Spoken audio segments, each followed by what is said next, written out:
complex reads. So in today's vlog, this is going to be kind of different for me because I am reading a classic. And not only am I reading a classic, okay, wait, let me say that again, because I read classics, okay? Black literature is classics. But I'm reading like a typical classic, and the author is not Black. The author is actually Russian, and it's on my TBR, and yeah. Okay, so that author is Leo Tolstoy, and the book is Anna Karenina. Now, you know what? This does look intimidating, okay? And I think I've only read one other book that was like this size, and it was A Little Life. And that was back in 2020, I believe, or 2021. So I know that I can read a book of this capacity. It's just, it's a lot, okay? And then y'all know I say time and time again with classics, to me, in my opinion, they can be a bore. I have come across, a very sparse number of classics that I just really love. The one I can like name on the top of my head that is by a non-Black author would probably be Hawthorne. When I read The Scarlet Letter, I was highly surprised because it was not boring. It also was not complex where I couldn't understand the language. So yes. But I did want to read this because I have seen, re-editions, and I've seen so many, re-editions of the movie and all of that. But how I'm going to navigate this, you guys, because this is a massive book. The book is 817 pages, and there are 8 parts. So what I did, as you can see, I have these, sticky notes.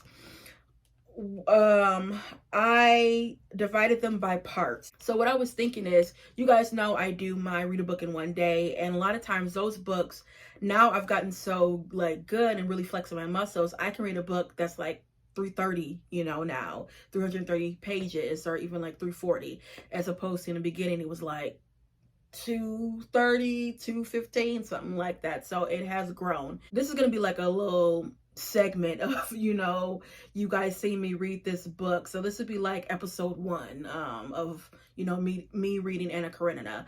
I really like this edition. This is a Penguin Classic edition. First of all, I wanted to get this edition because of the font. It's not too small, nor it's not too big. Mainly, I don't want this font to be small because that's just torture. You're reading an 800 and some page book. That doesn't make sense to me. And then also this has like a reading, it has a discussion and reading guide. And then what I also love about this is they have a list of the principal characters, and that is really going to help me.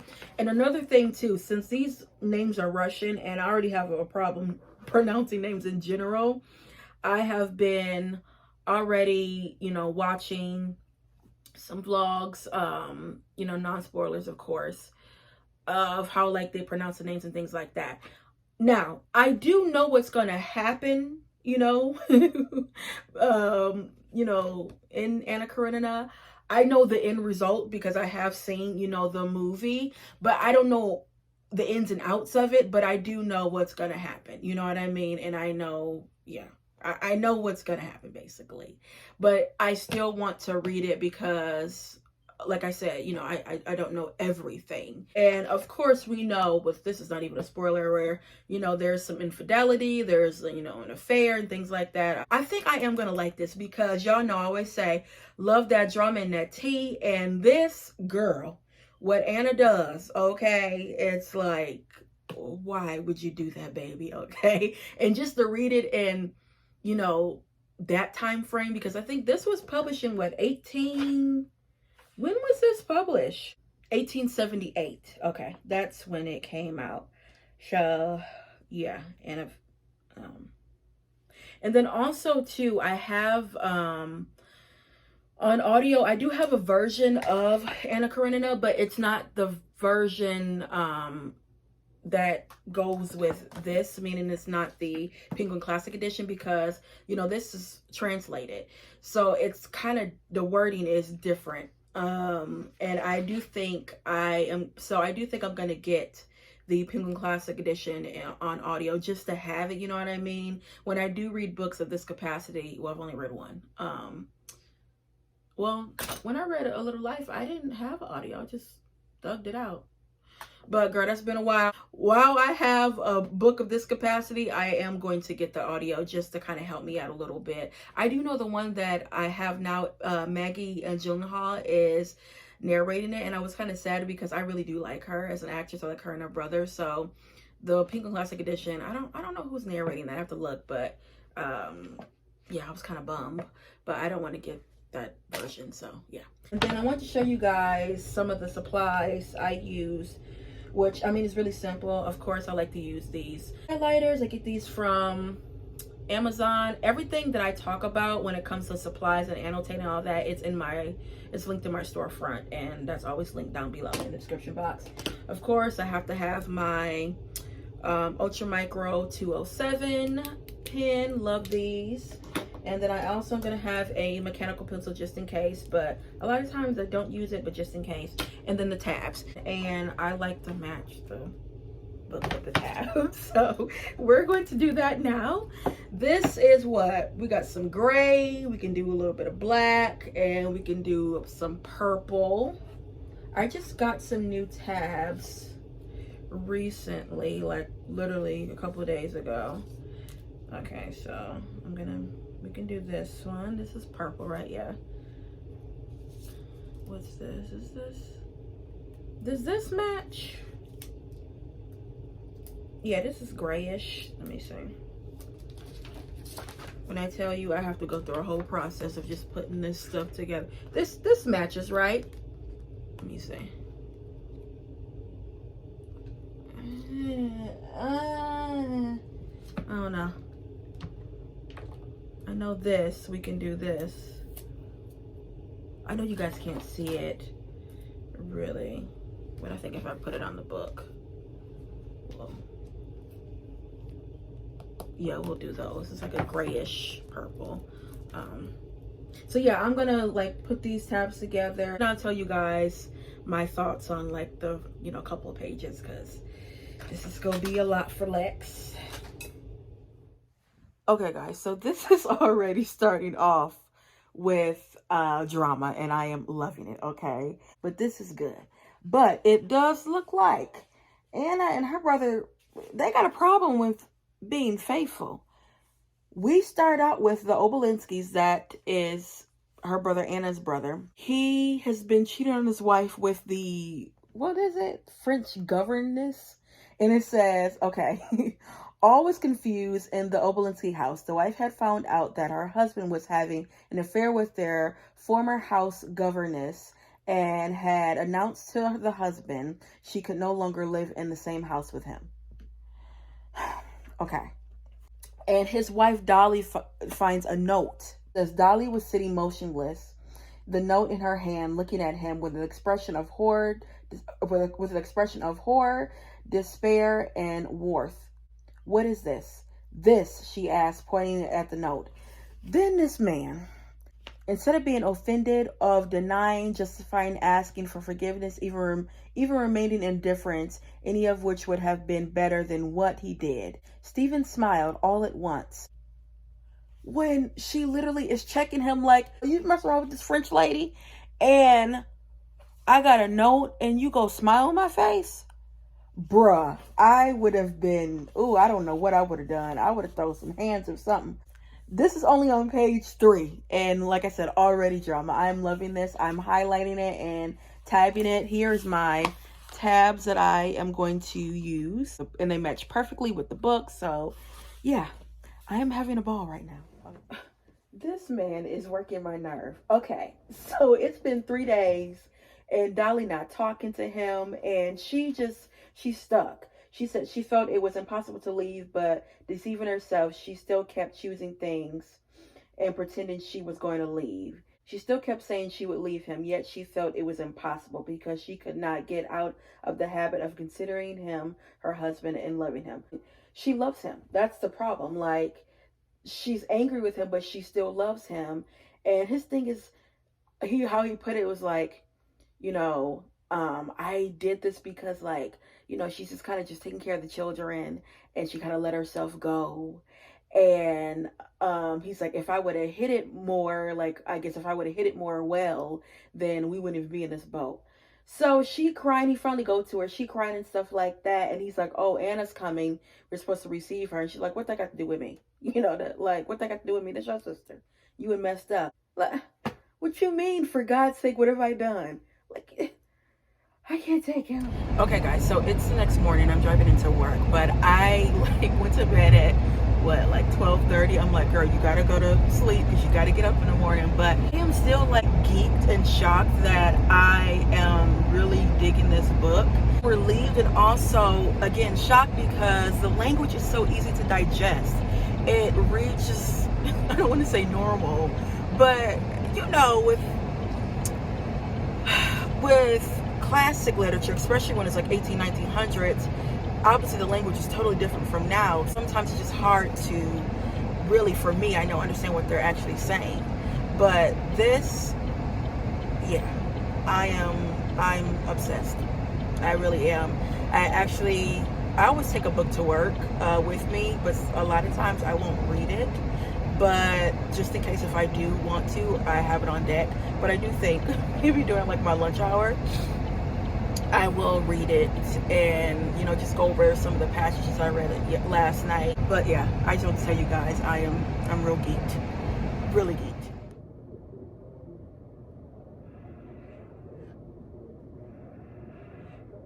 I am currently on page 63.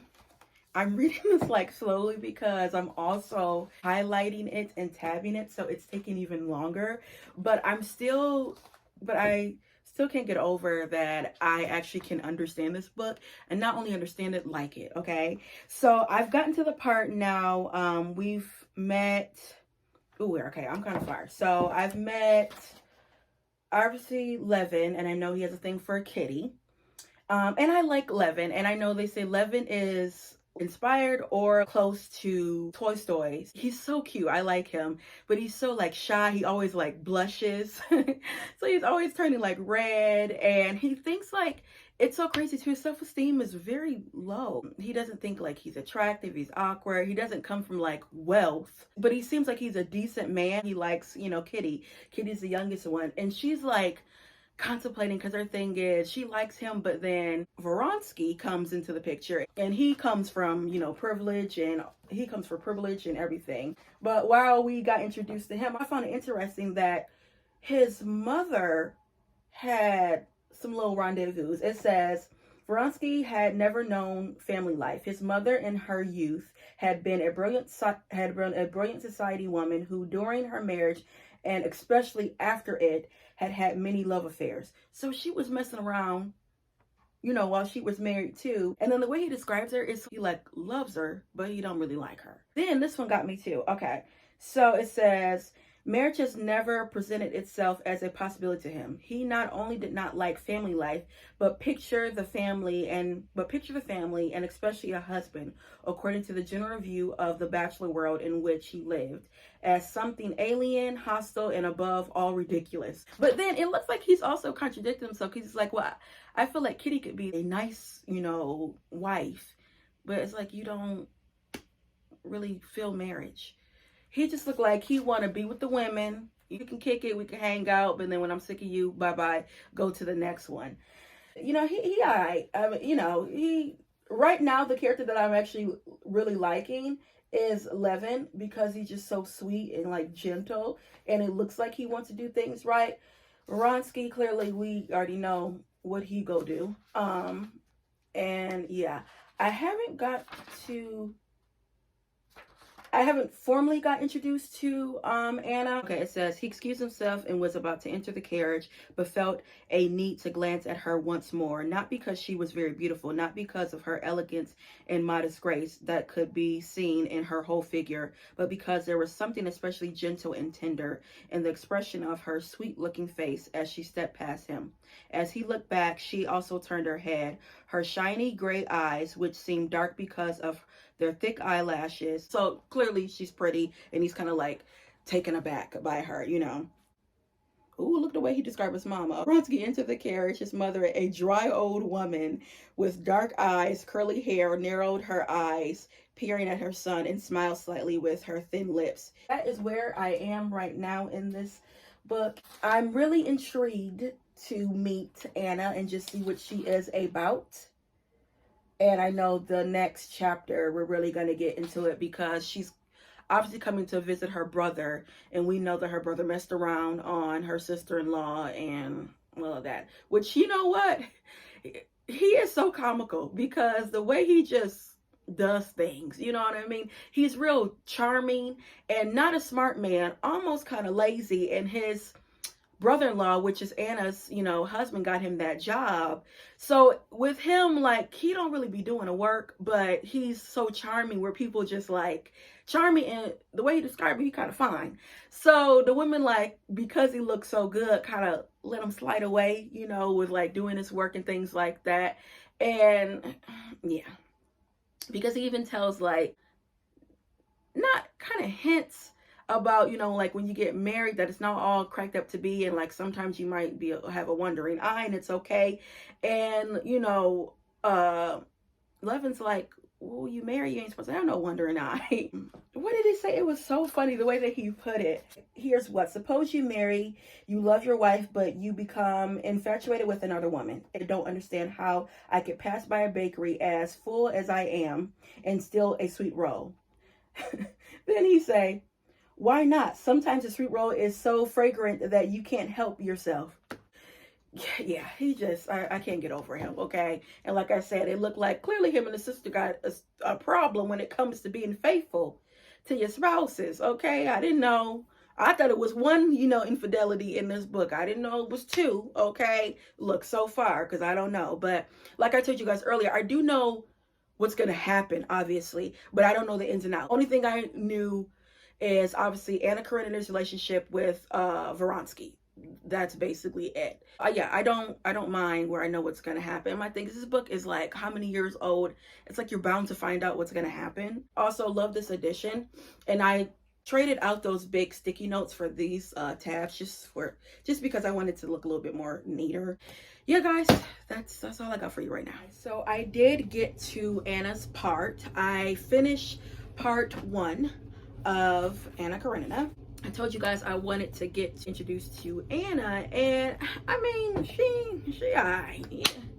I think, you know what, since I know what's gonna happen, I'm prejudging her already, and she hasn't even done anything yet. Vronsky and her, they showed a little dance when they went to the ball, and of course Kitty was really upset about that because she likes Vronsky, which Kitty is kind of getting on my nerves because my thing is, really, you love Levin, right? You want to be with Levin. Saw Vronsky, she instantly thought of status, because her daddy, like, I don't like him. I like Levin. And then, of course, the mama wanted her to be with Vronsky because of the status and the wealth and everything like that. And also, too, Vronsky is really nice looking. And Levin, like I told y'all, he don't really look like nothing. He just so nice and sweet and decent. That's why I like about him. He's very decent, okay? I like Levin. But yeah, I do think also they in general, they put a lot of pressure on Anna because, when we get introduced to her, like when it's Kitty hasn't seen her in some years, and she's just like so infatuated with her and just love everything about her, wants to be her, love the way she dresses, love the way she walks, talks, all of that.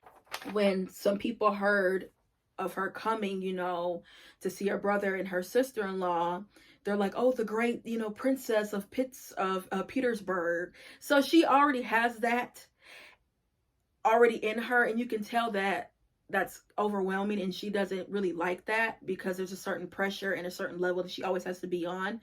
And even Dolly, her sister-in-law, she said she noticed when she came to visit her and her husband and her child, she was like, basically there's a fakeness, a falseness, to her and that family. I got introduced to Anna. She all right. Right now, Levin is my boo.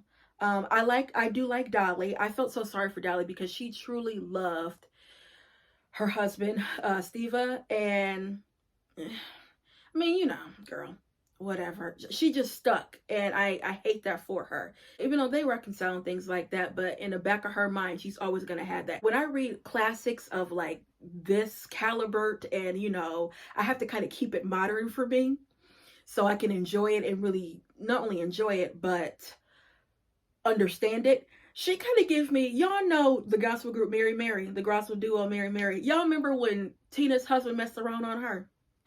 And how she forgave him, but she would always bring up all that infidelity, okay?